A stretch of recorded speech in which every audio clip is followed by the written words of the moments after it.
Hello, ladies and gentlemen, and welcome back to the Two Average Brown Bros podcast. I'm your host, Prashank, And I am your host, Andres. and today is Monday, May 10th, 2021. Andreas, what's new this week? I'm still taking some time off, so I'm still enjoying myself, literally doing not much other than sleeping, working out, and enjoying the nice weather. Other than that, today is May 10th. So, May 10th back in Mexico, it's Mother's Day. And I know Mother's Day was yesterday for our Canadian listeners. So, happy Mother's Day to everyone out there. I hope everyone gave and did something special for their moms. Yeah, exactly. Happy Mother's Day to all the mothers, and even, people not necessarily not our mothers, but are like the mother figure to anyone. Exactly. And as well, I think it was Cinco de Mayo last Wednesday, right? Yeah, Cinco de Mayo, God. Yeah, a holiday that people really seem to associate with Mexican culture. Though us Mexicans, we like, I mean, it is a holiday, but it's not as big of a deal as other people say it is. Oh, really? So where is it where is it celebrated more? Is So it more since like an American thing almost then? Yes, so it is more of a thing from the States. I mean, it's still tied to Hispanic and like to Latin culture. So for some reason, Cinco de Mayo, I read a long time ago why it was, but I honestly forgot why it became such a big thing.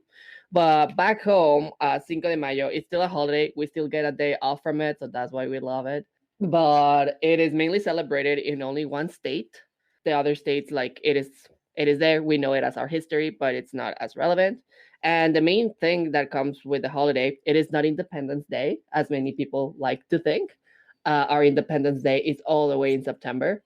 But mainly the holiday is to celebrate that we won a battle against the French. But that's about it. That's literally the history behind it, but it became more of an American thing, like again to try to grab tight to those Latin culture and traditions.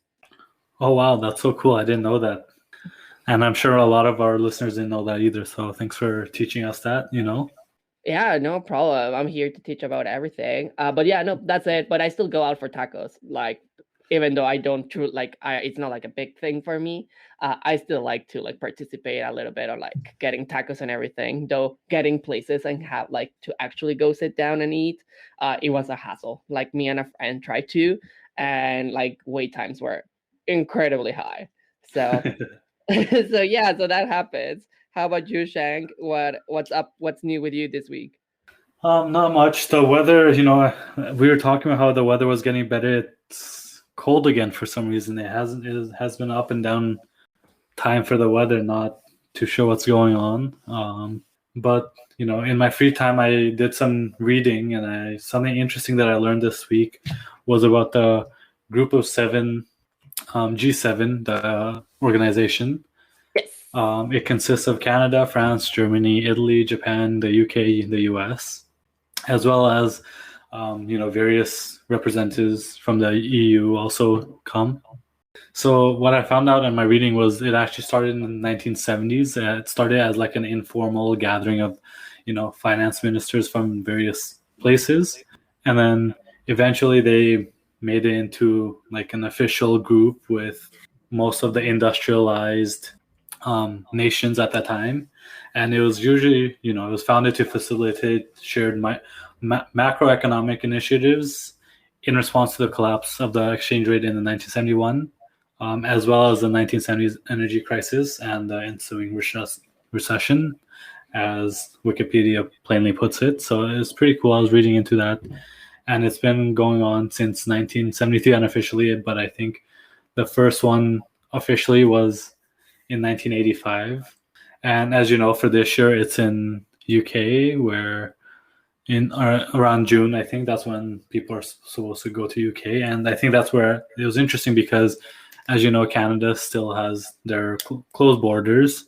Yeah. And if anyone international comes into Canada, you have to quarantine. So it'll be interesting to see if by then lockdown restrictions are lifted, or if, people that go to the G7, such as Trudeau or, any other finance ministers, they go and come back and they have to stay home for 14 days in quarantine. Because I know in the past they've been trying to avoid their quarantine when they have traveled.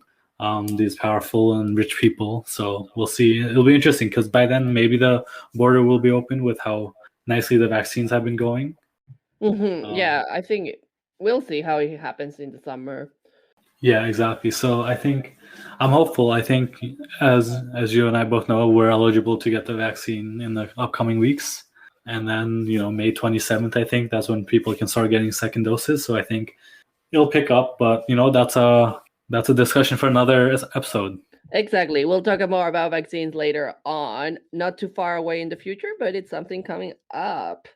Well, this week, as you touch base on kind of like the G7 and like countries and politics, something that I learned this week, Rashank, I don't know if you saw the news, but one of the subway lines collapsed back in Mexico City. So that ain't great. And last week, I talked about elections coming up back home. So this is just coming up to light and it happened during campaign season. So people are livid about it. And they're trying to put all of this investigation into figuring out what went wrong, but we all know what went wrong. So I started to read a little bit more about what it was that went wrong with the construction of that subway line, because it's not even more than 10, 15 years old. Whereas we have other subways lines that have lasted for over 50, 60 years. And it just turned out like, good old developing country politics and any kind of politics. A lot of corruption was put into it, and also a lot of, embezzlement, driving the cost of the project up so people could get more money out of it. And now at least 25, 27 people from last time I read have to pay with their lives for all of that. Yeah, I saw that. I was actually reading a article on NBC News where it was a man who was supposed to be on one of the subway cars, but then he changed subway cars and he actually lived. So, it was like one of those final destination moments where a snap decision made him survive the really tragic, event. Rest in peace to all those, that passed away at that subway crash. Yeah, rest them in peace. And hopefully, honestly, my hope, even though it's very little, is that people wake up and see this as a sign of certain people should not be in power and that we should make more smart decisions when people are voting. When people vote this year back in Mexico, sadly, I'm not allowed to vote internationally for this ones, which is not great. I usually try to involve myself in politics when I can vote from abroad, but not this year. So we'll see how it goes.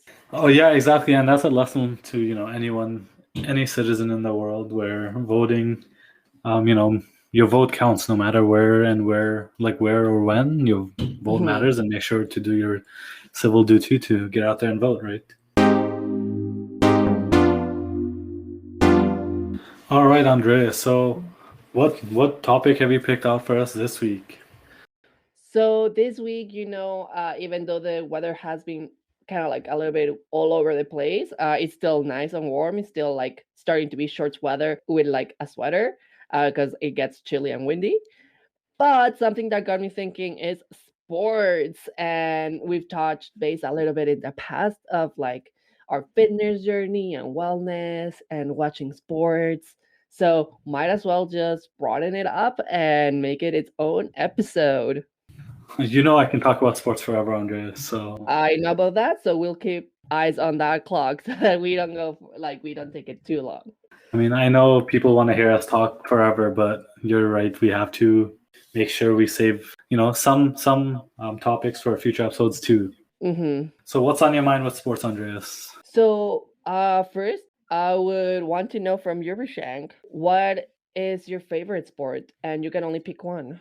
You put me on the spot. Usually it's me putting you on the spot, but this time it's you putting me on the spot because this is probably one of the hardest questions I've ever had because I literally love all sports. But if I had to pick one, it'd be basketball. But I've been playing basketball and watching basketball since 2003. So when I first moved to the States, I lived in apartments where there's a lot of kids my age. And growing up, we would just go to the local basketball court. And especially in the U.S., right, basketball is probably one of the most played sports because it's so easy to play. All you need to find is a hoop and the ball, and you just go and shoot Growing up playing, having played that, pretty much every day for hours and hours, and even at school, going to school and playing basketball at lunch or recess, when back in the day, it Yes. definitely is my number one favorite sport. What about you, Andres?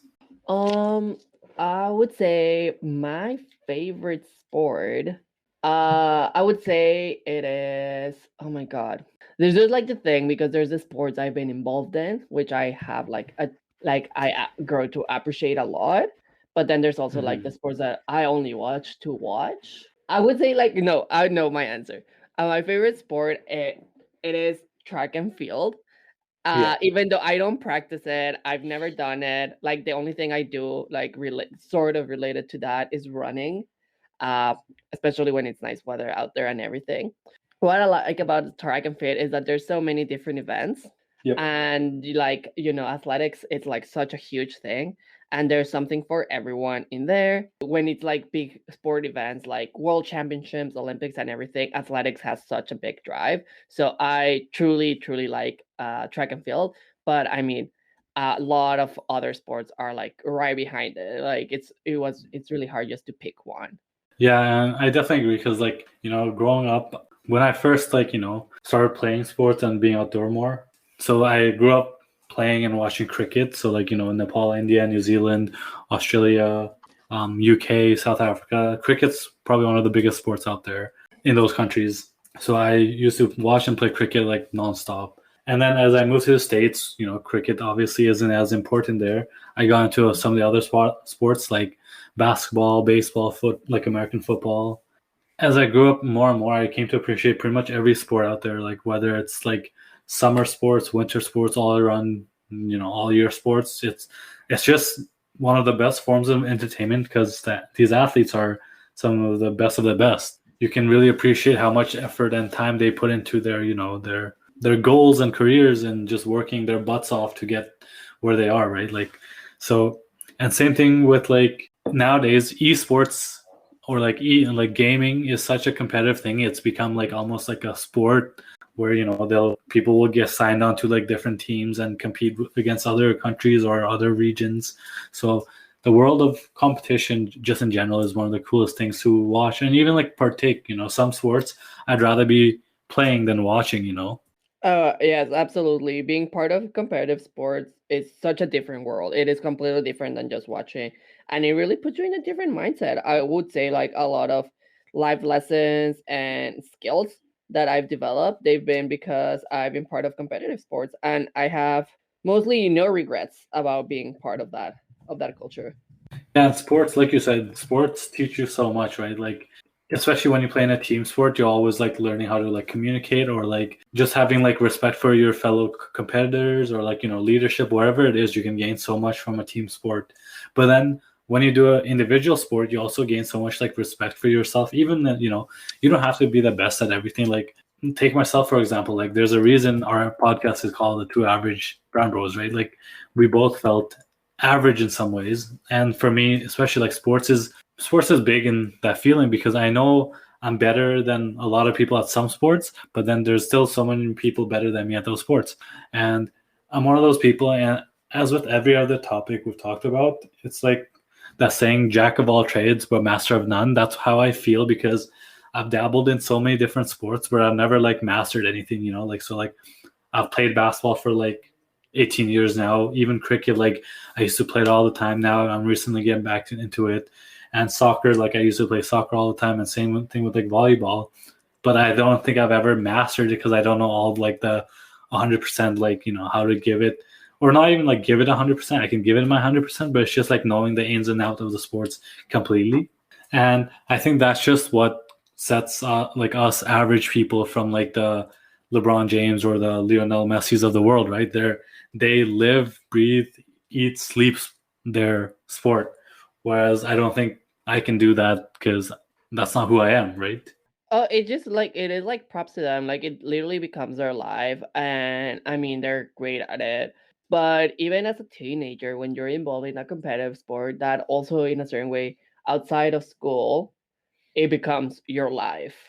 Being involved in a couple of competitive sports, it really like consumed part of like my time growing up, because you just want to be the best at it, and if you want to be the best at it, you at the end of the day you have to dedicate time to it and really really be focused on that and make it your priority. uh but that's part of it. If you really love the sport, then you'll find the time and you'll find the courage and motivation and dedication to do it. And it is insane sometimes just thinking about like what would life have been if I have pursued the path of becoming more of a professional athlete. But that never happened, and I'm okay with it. No regrets there, but sometimes I just like to think about what life would have been if I pursued some of those athletic dreams. Yeah, I definitely resonate on that because growing up, like I said, when I played cricket in New Zealand, I was probably like subtle, humbly bragging, but like I was one of the best players at my age group, and that was around the 7, 8, 9, 8 years. And Mhm. even at that time, I like for my school, I was the best one. So like the region picked me to be their like captain or whatever when I played. So I always like go back to that moment. I was like, if I continue playing, if I continue living in New Zealand and I played cricket, it's the population of New Zealand's only what 4 or 5 million, I think, right now.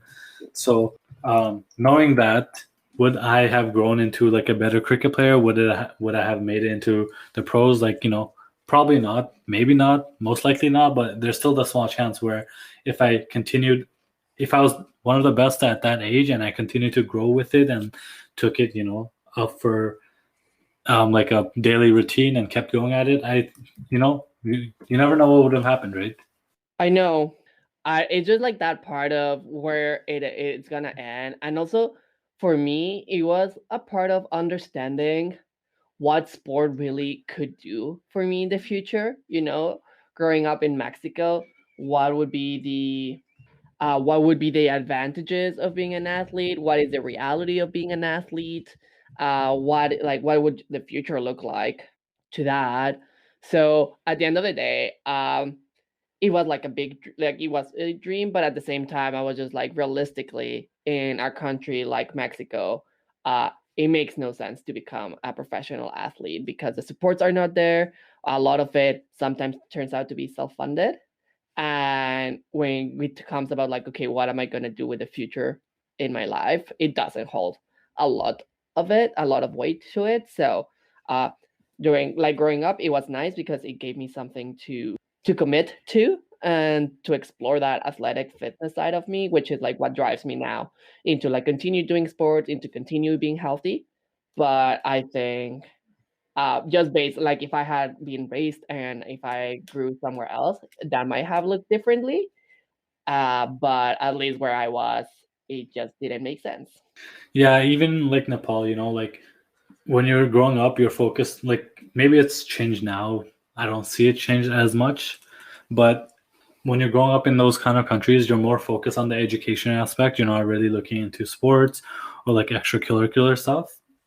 And I think that's where a lot of people suffer because for a person to be well rounded, to do it's not just education, it has to be sports or like, clubs. And like that wasn't really a thing in Nepal, right? You're just focused on getting good grades because you have to get into the university that you want to be in the field that you want. And I think that's where, the Western world really thrives because most of the people that do sports, they're pretty good at academics and they're pretty well rounded. So I think sports definitely helps you like, manage your time better or, there's so many things it makes kids like learn to be a better person overall. Yeah. Oh, yeah. It gives you a lot to give it, and yeah, it just also like when growing, like when it comes to sports, it's also become like depends on which country you're being raised, which sports have better success rates than others, right? So in Mexico, for me, or like for anyone growing up there, if you want to be successful, let's say in swimming, it takes a little bit more because yeah, even though like swimming is some like a little bit of a big thing, it is not the programs are not as developed as in other countries like in the States or in Australia, that are powerhouses when it comes to swimming. But in my case, for example, I was very competitive, and when it came to taekwondo, which I know, a shocker, a person like me fighting and kicking people, but yes, I did taekwondo for quite some time. And not to brag or anything, but my siblings and I, we were pretty good in our own weight categories, and we showed a lot of promise to that. But in that, Mexico, it is a powerhouse when it comes to Taekwondo. But then, there's politics and all of that involved with it. So you also have to have the mental tenacity to be able to navigate all of that environment. But at the end of the day, like, I learned so much from having to mentally be prepared to build that mental strength in terms of like dealing with things that come from day-to-day things, and just being able to push from those sometimes the bad days that you have, like at the gym or anything. Just build up that mental stamina and mental strength, other than your physical strength, because if anything about sports is that it's a combination of both. You could be technically the best at something, but if you don't have that mental endurance, you're not going to thrive on it. You have to be good at both in order to be successful as an athlete. Yeah, exactly. And then that's one of the things that, like, to be, the best of the best, it's so hard. Like, take the NBA, for example, right?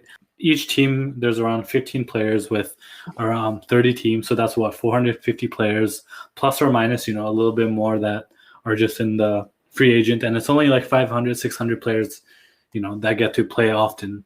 Out of how many people that play basketball worldwide, it's like you have to be insanely good to just make it into the NBA, first of all. And that goes with any other, like, whether even the Olympics, like, there's so many chances to get into Olympics, but you literally have to be the best of the best.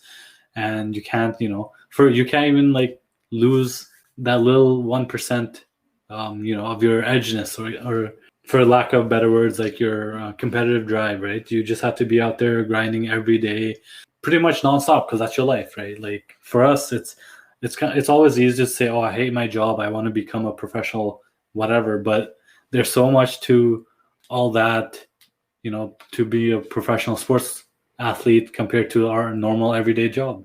There's so much that gets involved with it, and I think sometimes that's what people don't realize, is just how much work needs to be done in order to be able to be the best at the best, and like what it really takes. Like, some people like to downplay sometimes sports, or they're like, oh, I don't understand why like people are getting paid this amount of money. It's just, that's their time. That's their job in a way.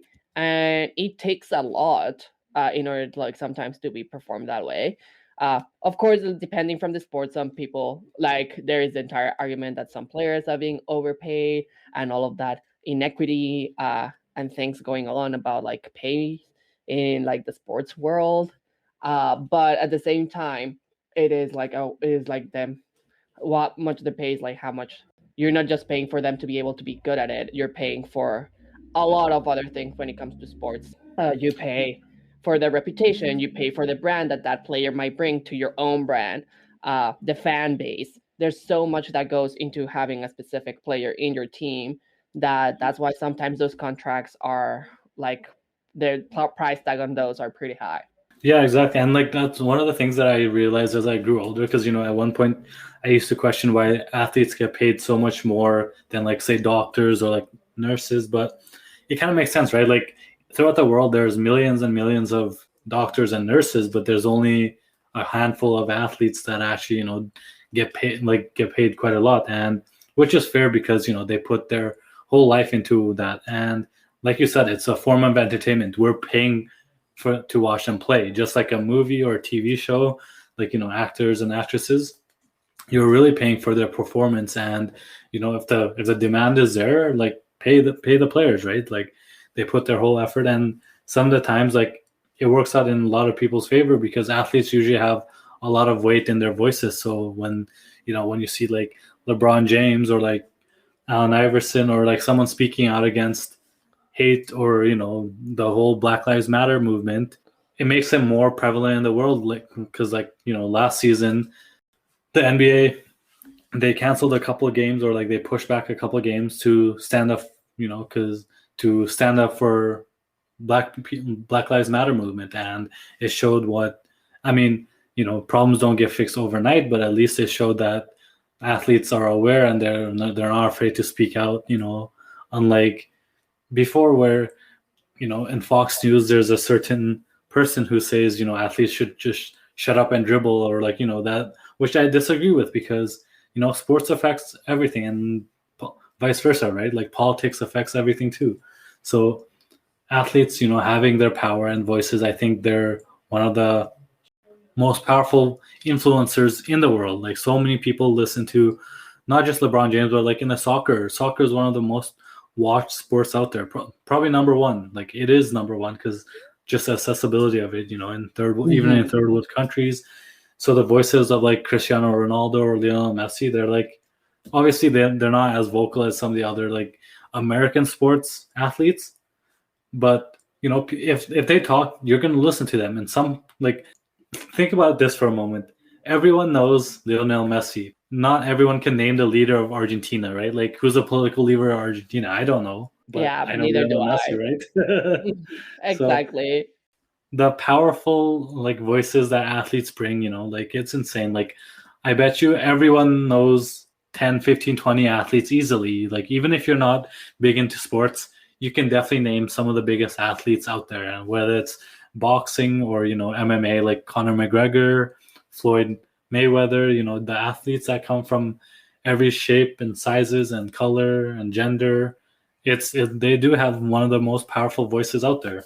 No, absolutely. And like people listen to them because they're able to relate more to like to athletes that they are to relate to a politician, right?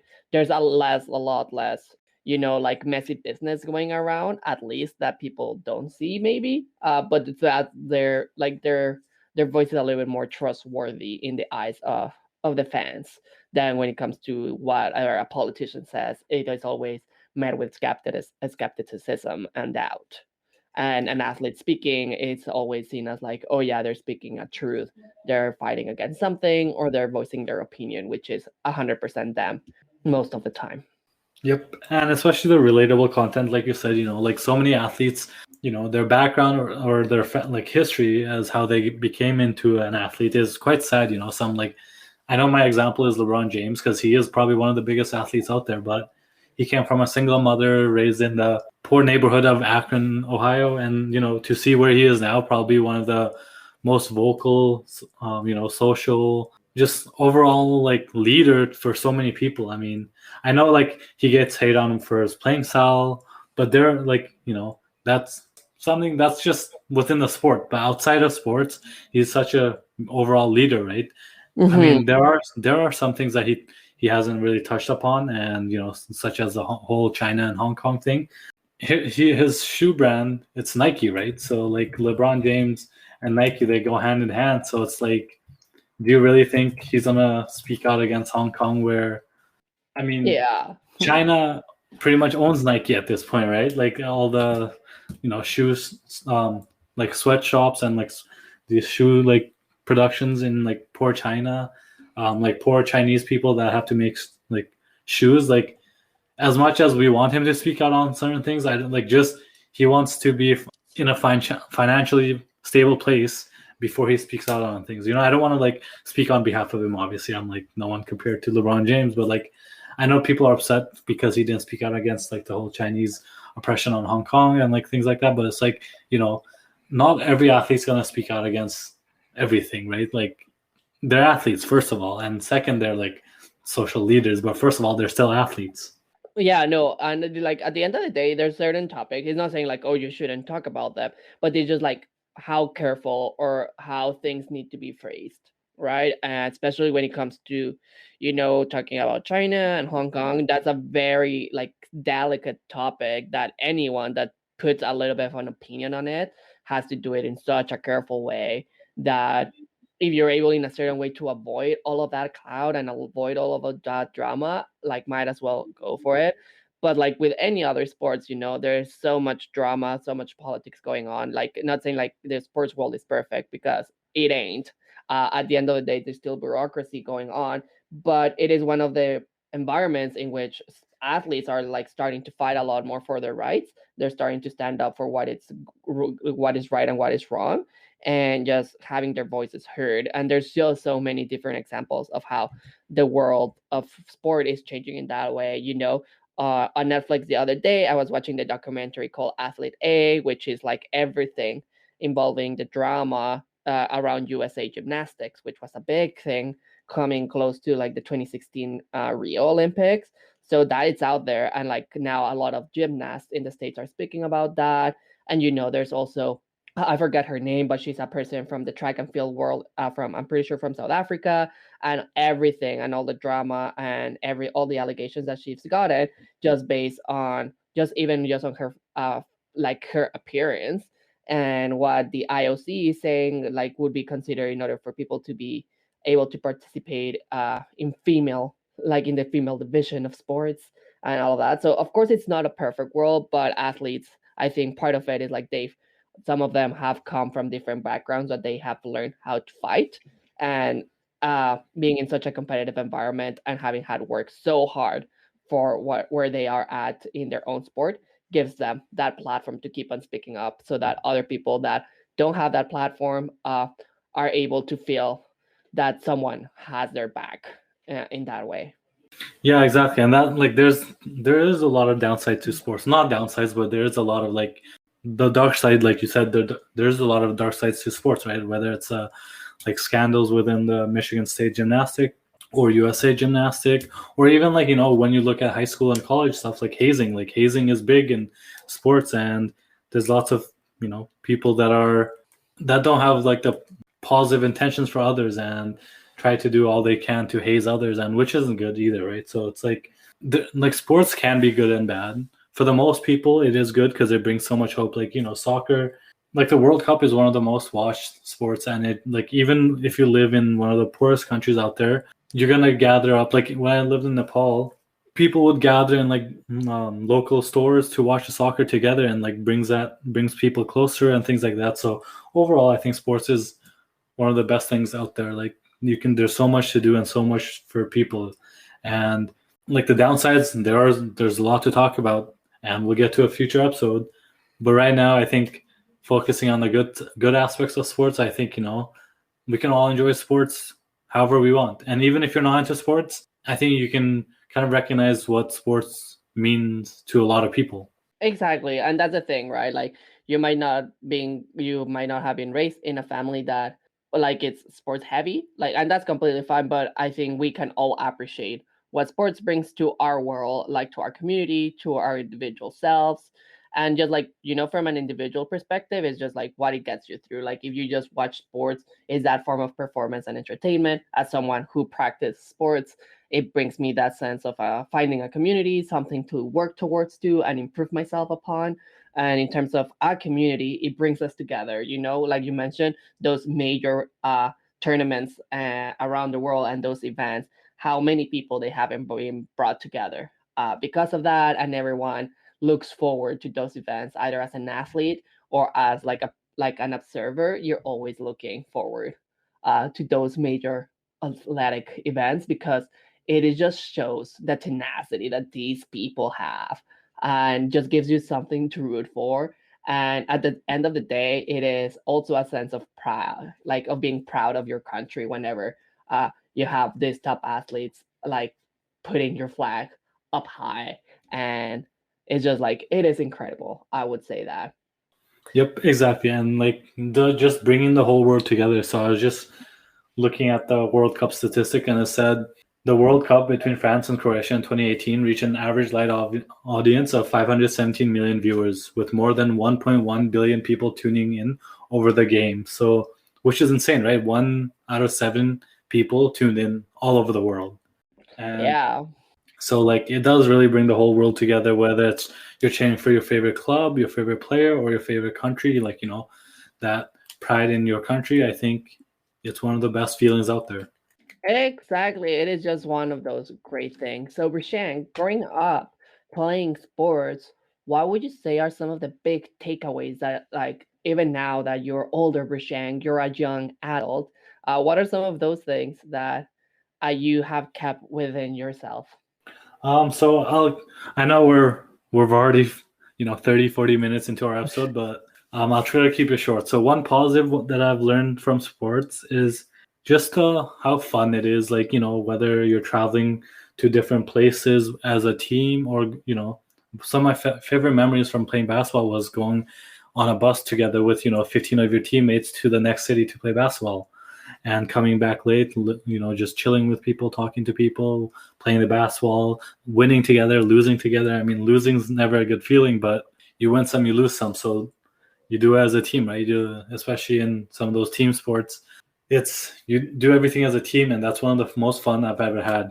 On the negative sides, one of the things I don't like about sports is it does cater towards rich people. Like, not all sports, but some of the, I think statistically it's shown that richer people have better advantages. And I know that's not true for all athletes, but most of the time, if you can pay for your sports team, like in high school you have to pay for your sports team or your equipment, you're gonna play more, right? So like even growing up, like I was privileged enough to be able to afford some of the equipment, but some of the poorer people, that I saw, or like even throughout the world, poor people can't just afford to play their sport every day all day because they have to be working for their family, or like trying to bring some money in to help out their family. And Yeah. that's even like true in like some sports like golf or like tennis, where you need lessons to get better. Like obviously poor people can't afford to get lessons, you just go out there and play.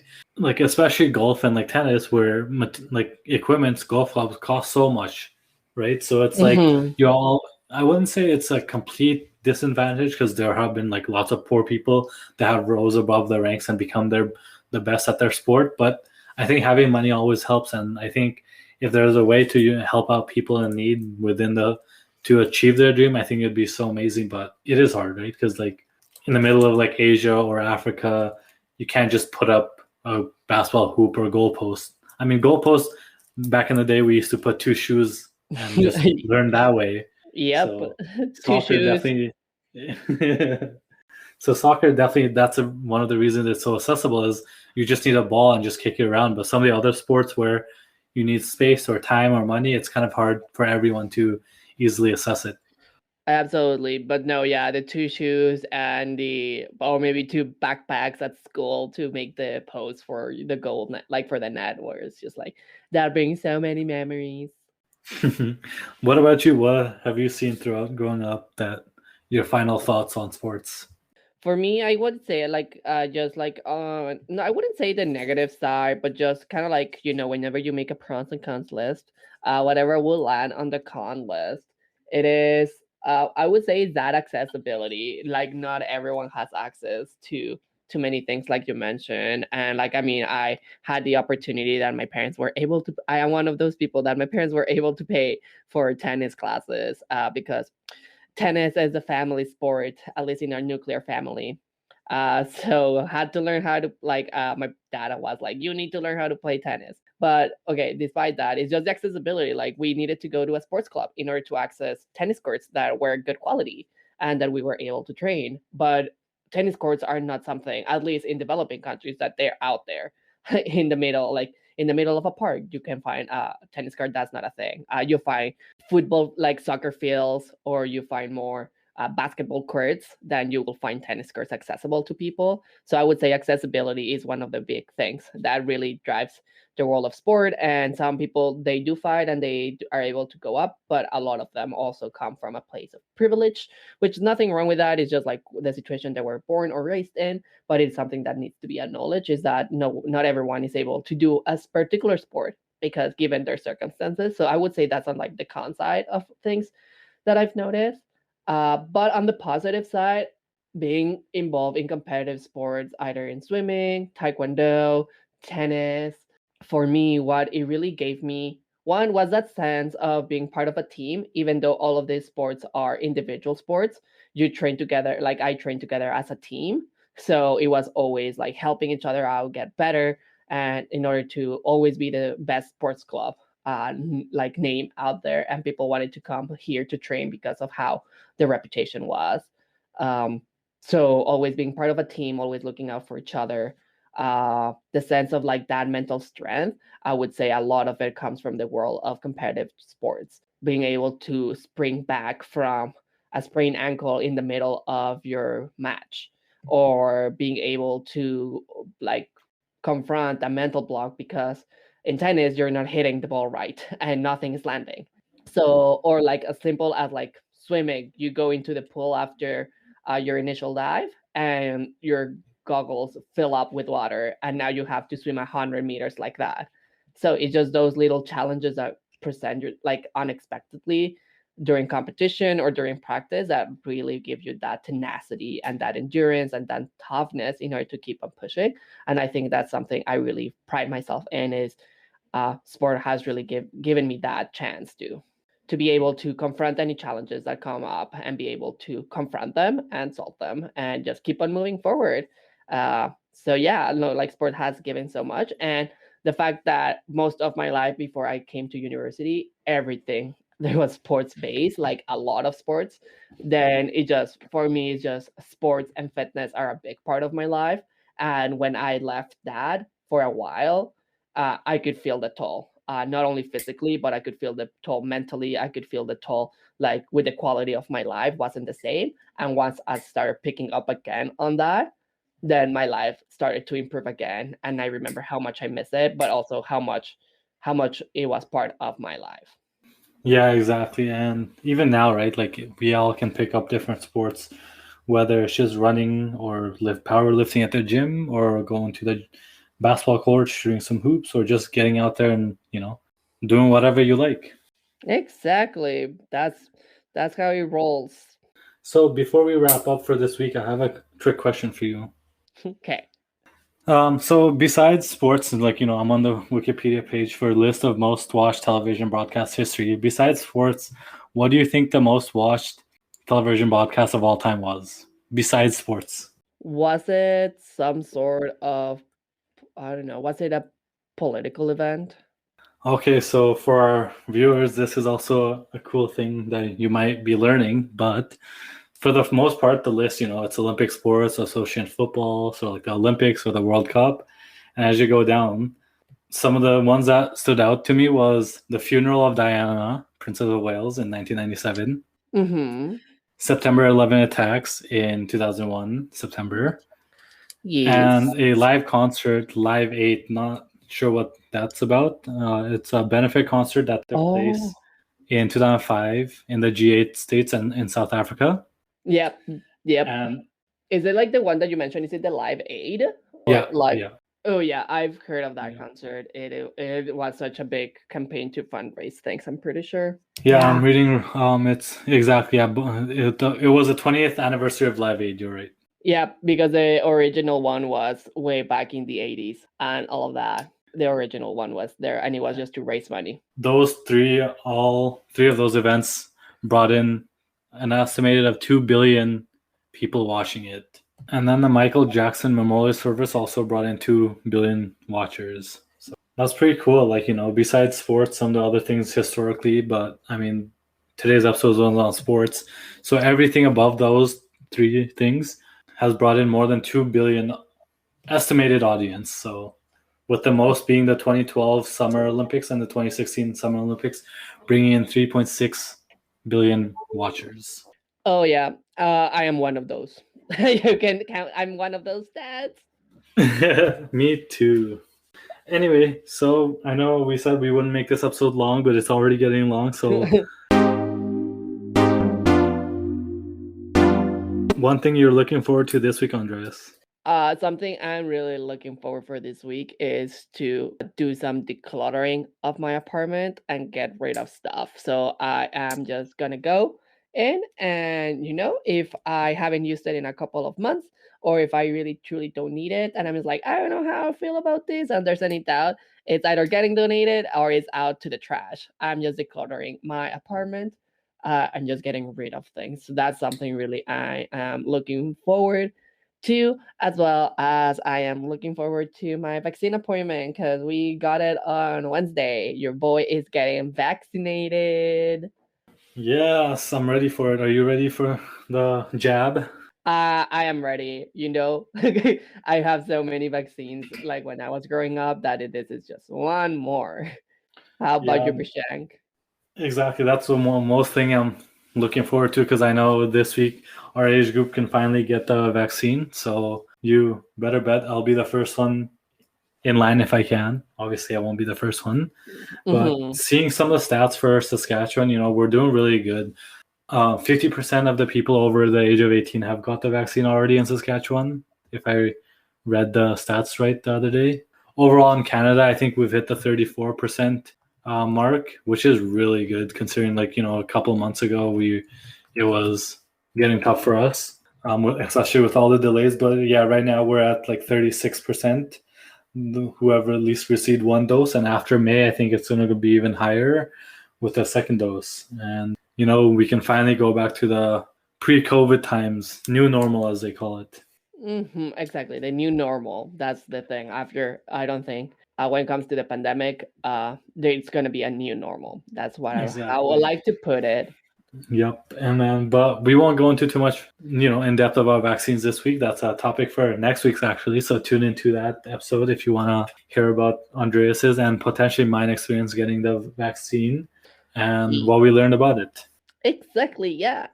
All right. So that's all for today's show. Thank you for listening. The continued support that we've received over the, last month, 2 months have been amazing. We've heard back from so many people saying that you've enjoyed our podcast and keep doing it, and you know what, we certainly will. Exactly. So thanks for everyone for keep on listening, for keeping up with us, and yeah, just keep on listening. Every Monday we're here for you, and if you have any topic or you want to be part of the podcast, don't hesitate to shoot us a DM and we'll reach out and maybe we can plan something. So yeah, we are always over on Instagram, so don't hesitate either on our official Instagram for the podcast, the two average brown bros, or in our own personal Instagram accounts. You can always reach out to us. Exactly. So we'll catch you on the next episode. Alrighty, bye. See ya.